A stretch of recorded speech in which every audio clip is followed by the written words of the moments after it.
The best way to look at this particular topic area, or the way to phrase this topic area, is looking at the fuel mixture during exercise. When we talk about fuel mixture, we mean the difference in contribution between carbohydrate and fat, or glycogen and triglyceride, during exercise. Now, the technical term for a muscle substrate is glycogen and triglyceride, but VCAR waver between using the two lots of terms, the food fuel and the chemical fuel, and I've used both in this presentation. So what we're looking at here is we're looking at two different concepts that interrelate. We're looking at intensity, how hard the athlete is working, and we're looking at the fuel mixture with intensity as we go from a low intensity to a high intensity and what happens during that range. We're also looking at the fuel contribution for duration, or how long we're working for.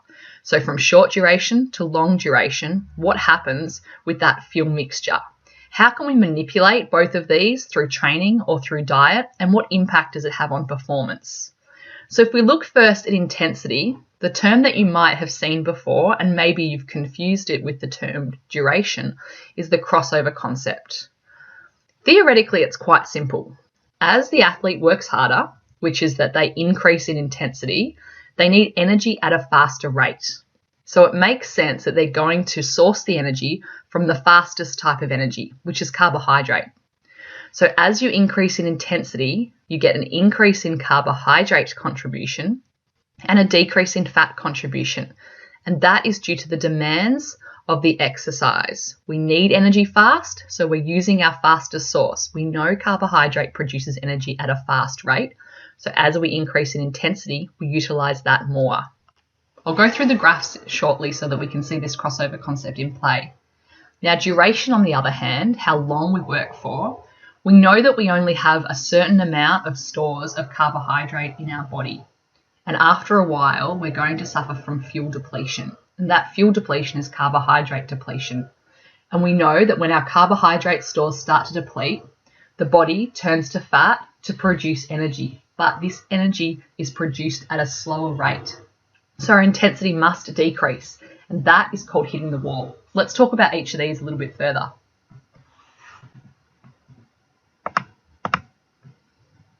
So the key concepts when we're looking at intensity and duration are listed here. When we're looking at intensity, we're looking at the acute responses that occur, chronic adaptations that occur, the concept of glycogen sparing, as well as that, the crossover concept. When we're talking about duration, we're talking about fatigue, we're talking about fuel depletion, glycogen, and we're talking about how we can manipulate that through carbohydrate loading and through fueling during exercise. So I thought what I would do is put it in a really simple table. Have a look at this table. As we increase in intensity, we get an increase in carbohydrate and a decrease in fat. The opposite way around with duration. As you increase in duration, you get an increase in contribution from fat and a decrease in contribution from carbohydrate. So just flip it. When you think of one, you'll be able to think of the other just by flipping it around. Now, when we're talking about the crossover concept, you've seen this graph before. Let's look at the axes. On the bottom is percentage of VO2 max, otherwise known as intensity. You might see there's percentage of heart rate as well.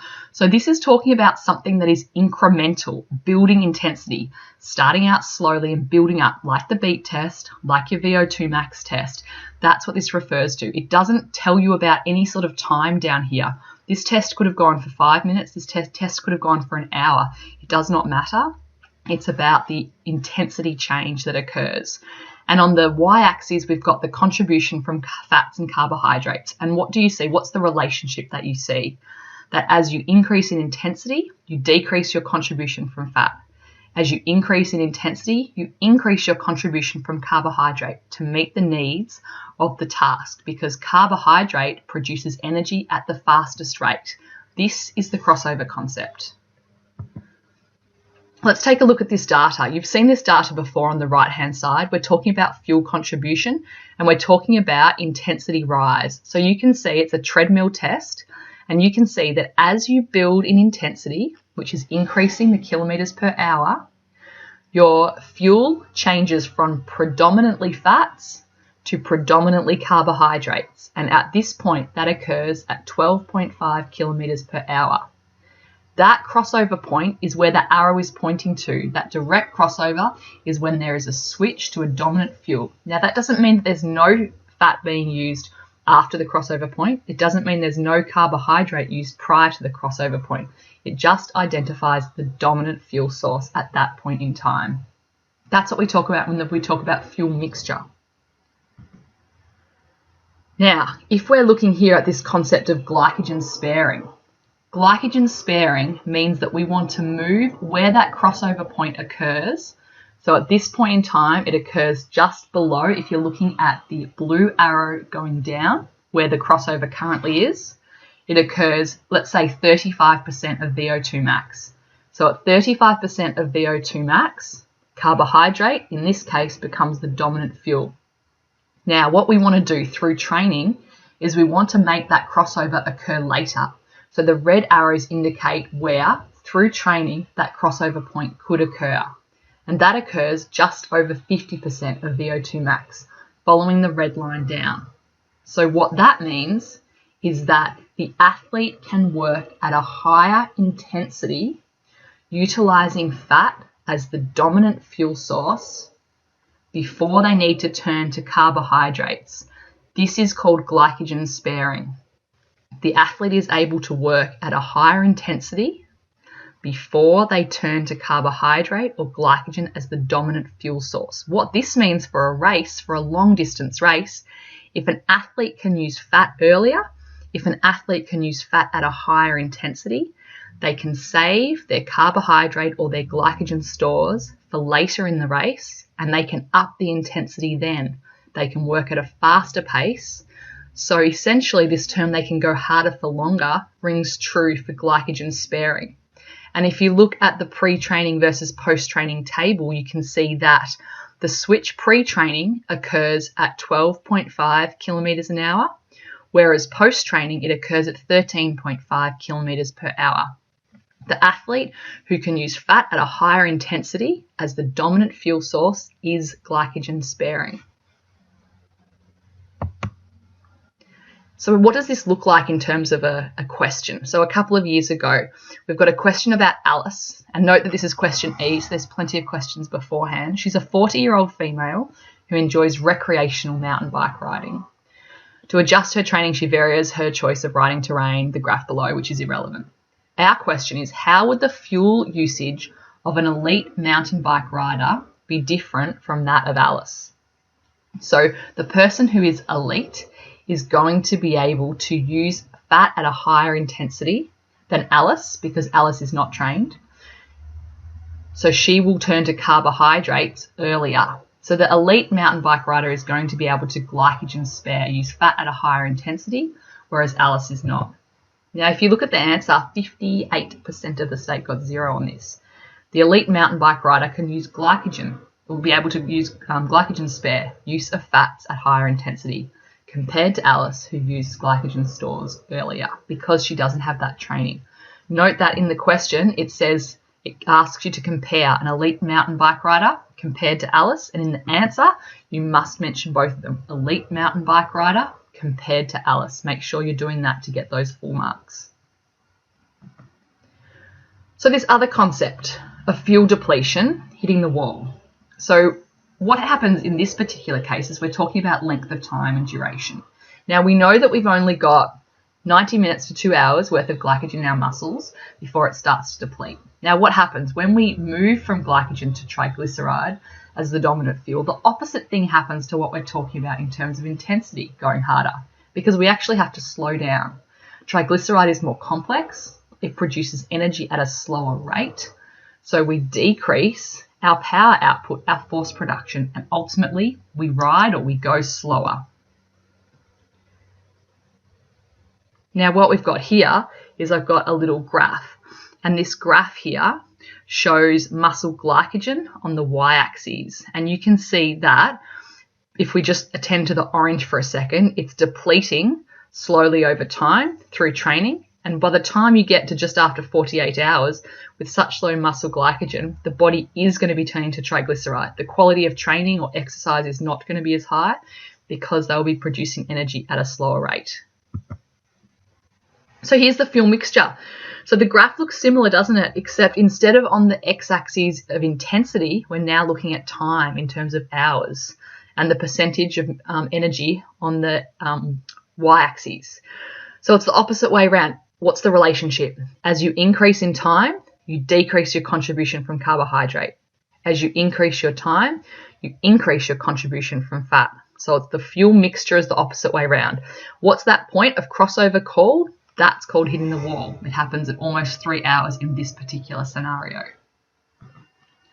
What does this look like in terms of a question?